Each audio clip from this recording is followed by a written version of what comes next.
Praise అలాడ్, అందరికీ వందనాలు. బాగున్నారు అందరూ? ముందు చూసినటువంటి వీడియోలో యెరూషలేము పట్టణం నుండి చూస్తే కాలిపోయినటువంటి సొదొమ గొమొర్రా పట్టణం ఏ విధంగా కనిపించిందో మనం చూసాం. ఆ యొక్క రోడ్డు తీసుకొని మేము ఈ యొక్క మృత సముద్రానికి రావటం జరిగింది. బైబిల్లో దీన్ని ఉప్పు సముద్రంగా పిలవటం జరిగింది. అక్కడికి వెళ్ళి ఆ సముద్రం యొక్క అందాలని చూడటం జరిగింది.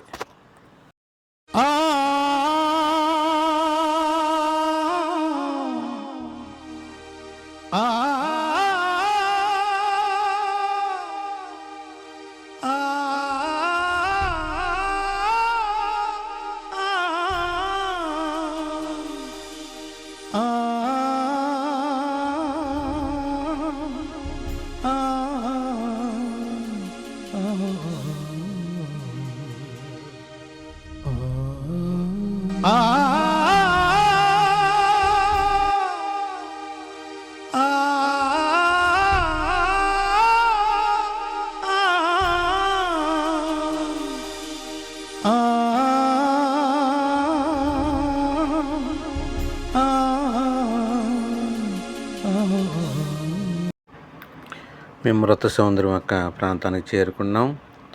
సాధారణంగా మనం సముద్రం దగ్గరికి వెళ్ళినప్పుడు చక్కటి ఇసుకని మనం అక్కడ చూస్తాం. కానీ ఈ మృత సముద్రం అనేటువంటి ఉప్పు సముద్రం దగ్గర ఆ యొక్క ఒడ్డుని చూడండి, ఎలాంటి ఉప్పు ఉన్నదో. స్వచ్ఛమైనటువంటి ఉప్పు అన్నమాట. అన్ని సముద్రాల మీద 10 రెట్లు ఉప్పు ఎక్కువ ఉన్నటువంటి సముద్రం ఈ యొక్క సముద్రం. దీనికి చాలా ప్రత్యేకత ఉన్నది బైబిల్ గ్రంథంలో.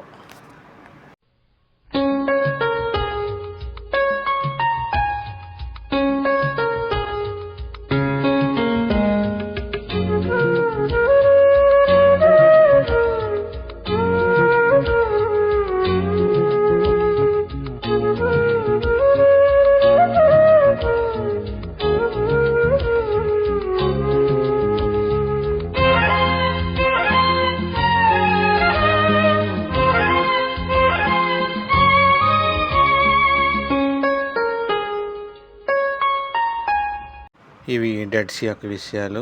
అక్కడ మట్టి ఆరోగ్యానికి మంచిదని ఆ మట్టిని ఒంటికి పూసుకోవటం జరిగింది. మేము తిరిగి ప్రయాణంలో ఉన్నాం. దూరం నుండి ఆ యొక్క తిరిగి ప్రయాణంలో డెడ్ సీ అలా కనిపిస్తుంది. ఇంకా చాలా విషయాలు ఈ యొక్క డెడ్ సీ గురించి ఉన్నాయి. మరొక వీడియో తర్వాత దినాల్లో నేను ఇంకా వివరంగా తీయాలని అనుకుంటున్నాను. మరొక వీడియోతో మనం కలుద్దాం. అందరికీ వందనాలు. బాయ్.